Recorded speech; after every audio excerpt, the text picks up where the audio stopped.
Artificial intelligence doesn't have to break into your brain. It just needs to show you the right post at the right time until you think it's your own idea. And that's what's actually happening right now. Every scroll, every coincidence feels a little too perfect. You're not being controlled. You're being trained. This isn't about some robot apocalypse. No one's marching down your street in metal suits. It's way more subtle than that. And honestly, way more effective. Because AI doesn't need to take over the world to change it. It just needs to change you. Not all at once, just a little at a time. Through what you see, what you're recommended, what you click without thinking. You scroll past something that hits a little too close, then another, then another, until one day you're not sure if you're making your own choices or just reacting to the ones it gave you. And the wild thing? It doesn't feel creepy. It feels convenient, tailored, like the world finally gets you. But here's the catch. That's exactly how manipulation works when it's done well. You don't see it happening. You just feel like everything makes sense. In this video, we're pulling apart the systems already guiding your attention, your emotions, and the way you think, even if it all feels normal. This isn't a warning about what might happen. It's a breakdown of what already is. Let's start with something simple. You open your phone, you scroll a bit, you're shown a video. Maybe it makes you laugh. Then another, but a little more intense. Then one that makes you feel angry or insecure or weirdly inspired. That's not random. What you're seeing and when you're seeing it isn't just based on what you like. It's based on what keeps you hooked. Every time you pause, react, or rewatch something, the system takes note, not just to show you more of the same, but to subtly train your brain to crave it. The more you scroll, the more it learns. The more it learns, the better it gets at keeping you scrolling. And eventually, you're not just choosing what to watch, you're being taught what to want. Platforms like TikTok, YouTube, and Instagram have turned this into a science. They run thousands of tiny experiments on you in real time, trying different thumbnails, captions, tones, until you respond the way they want. And they don't need you to notice. In fact, they'd prefer you didn't. There's a reason your phone seems to know exactly when to buzz. It's not magic, it's modeling. AI systems now analyze patterns way deeper than just what you watch. They look at when you check your phone, how long your eyes pause, what time of day you're most likely to tap a notification or ignore it. Some apps even adjust what they show based on how quickly you scroll. The faster you swipe, the more emotionally charged the content gets because they know you're looking for a dopamine hit, and they know when you're running low. This isn't just guessing what you'll like, it's predicting how you'll feel, and timing itself to match your mental state. It's called behavioral forecasting, and it means artificial intelligence isn't just reacting to your habits anymore.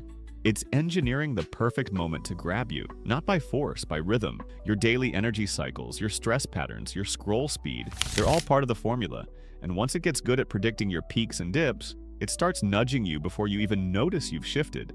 Right now, AI isn't just learning what you do. It's starting to learn how you feel while you do it. Emotion-aware systems are already out in the wild. They analyze your face through your front camera. They pick up tiny muscle movements, eye dilation, even the way your pupils flick. Combine that with your voice, pitch, tone, pace, and AI can make a pretty good guess about your mood. This tech is already being used in customer service. Call centers run emotion detection software to decide how to talk to you. Some schools are even testing it in classrooms to monitor attention levels. In hiring, it's being used to assess confidence, honesty, or cultural fit, based on your micro expressions. And the wild part? You might not even know it's turned on. Imagine a world where your phone adjusts what it shows based on your face. Smile? You get light, happy content. Look frustrated? Here's something to match your vibe or manipulate it. Now imagine AI chatbots tuned to your emotional frequency. They say the exact thing you need to hear, not because they care, but because they were trained to sound like they do. And once it gets good at reading your emotions in real time, it won't just mirror your feelings, it'll start guiding them. Here's something most people don't realize.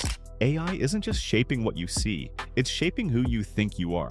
The content you're shown over time starts forming a story, a version of yourself that slowly becomes familiar. It might be subtle. You're the productivity guy now, or the girl who's into glow-ups, or the edgy one, or the anxious one, or the overthinker. And once that identity is formed, everything you're shown reinforces it. It's not just personalization. It's a digital mirror that keeps showing you the same version of yourself until you start living like it's true. Artificial intelligence doesn't have to force you into a box. It just keeps nudging you into the one that gets the most clicks. And that's what's dangerous.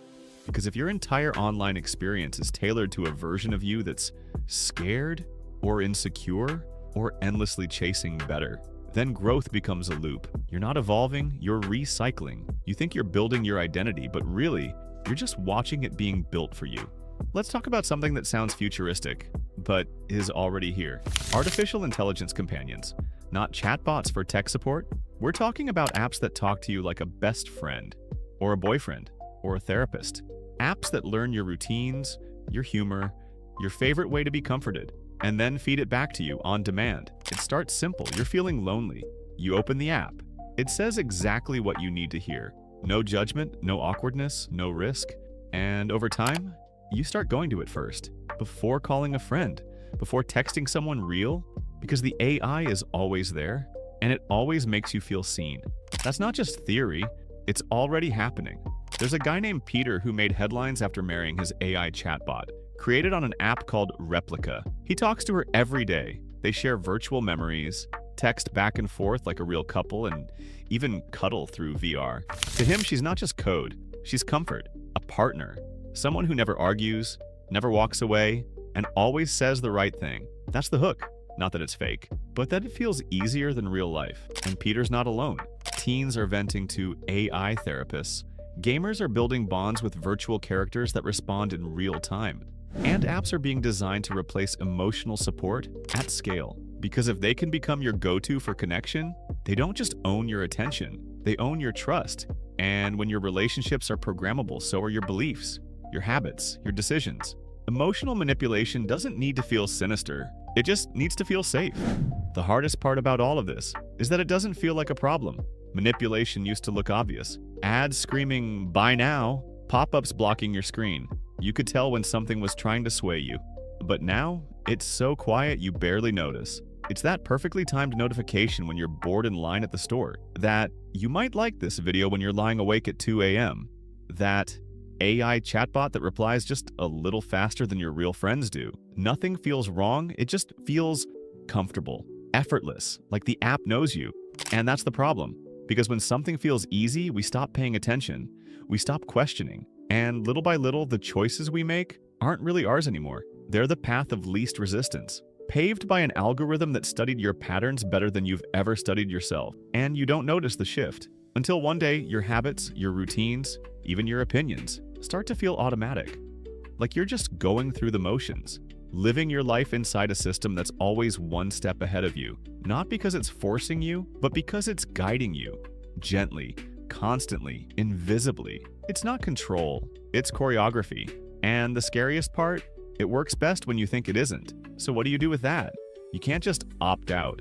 Even if you delete an app, switch platforms, go off the grid for a while, there's always another system waiting, another layer of personalization, another algorithm fine-tuned to understand you better than the last one did. And the more data you feed it, through your clicks, your camera, your voice, your choices, the better it gets at shaping who you become. You're not just the user anymore, you're the training set. And over time, you start adapting yourself to fit the system, not because you're being told to, but because the system is built to reward you when you do. You laugh when you're supposed to. You follow what's trending, you avoid saying things that might not land well in the algorithm. Not because you're fake, but because you've learned how to survive in a space that's constantly judging your worth in views, likes, and attention. It's not just shaping what you consume, it's shaping what you express, what you allow yourself to think out loud. And that has consequences. Because if enough people start editing themselves to match what the system wants, then the system doesn't just reflect our reality, it replaces it. We end up living inside a feedback loop, where what's most clickable becomes what's most visible, and what's most visible becomes what we start to believe. That's not dystopia, that's today. There's a moment, usually quiet, usually small, when it hits you. You're mid-scroll, not really thinking, just consuming. And suddenly you wonder, when was the last time I made a decision that didn't start here?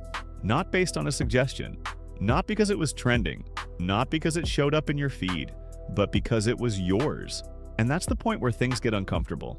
Because you realize this isn't just about apps or AI or tech. This is about you, your thoughts, your habits, your identity, and how much of it has been quietly, consistently nudged in a direction you never really chose. Not because you weren't smart, not because you weren't paying attention, but because the system wasn't built to trick you. It was built to feel normal. So normal. That even now, part of you might be thinking, okay, but is that really such a bad thing? And that's the moment that matters most. Because if you don't notice the drift, you won't know when it's already taken you somewhere you never meant to go. Artificial intelligence doesn't need to overpower us. It just needs to blend in.